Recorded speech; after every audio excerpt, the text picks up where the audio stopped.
Hi, Coach Chris here. Do you hit the ball into the net too often, losing points and rallies?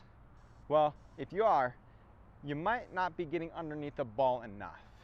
So a lot of times, the reason why the ball goes into the net when we're dinking is because we're flat at contact and we're not getting underneath it enough. We're about here and then it's going here.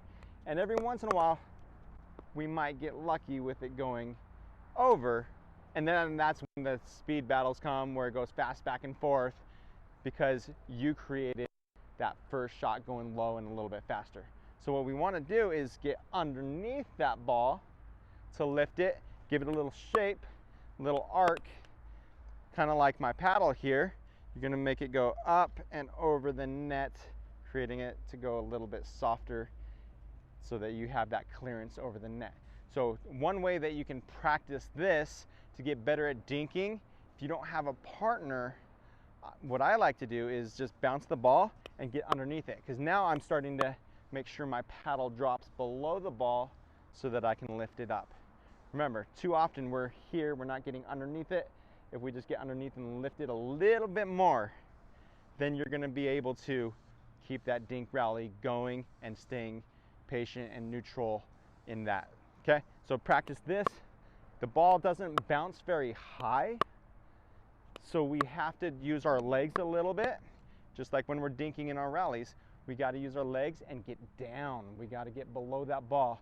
Most of the time when we're doing this, our feet are standing, our legs are straight up, and so it's harder to get below the ball. If I just widen my stance, now it's a lot easier for me to get below that ball. If I'm up here, it's going to be more flat. Okay, so practice this a lot. You can do this at home, just making sure we're getting underneath it. Use your legs a little bit to squat, and we're going to get below that ball. You can practice the forehand side, you can practice the backhand side,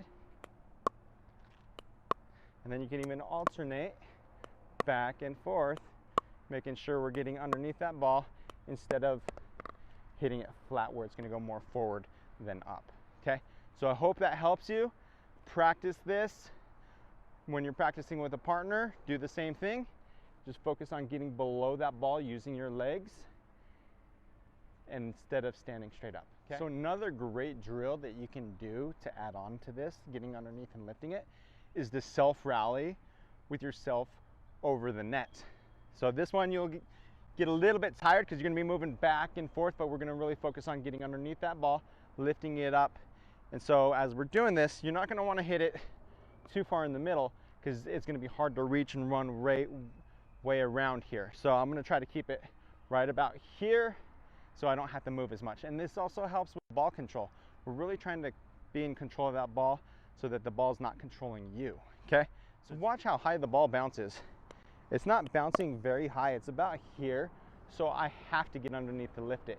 If I swing at it, it's definitely going to the net. Okay, so we're just going to bounce it and drop it back and forth and try to keep a rally going with ourselves. And go back and forth.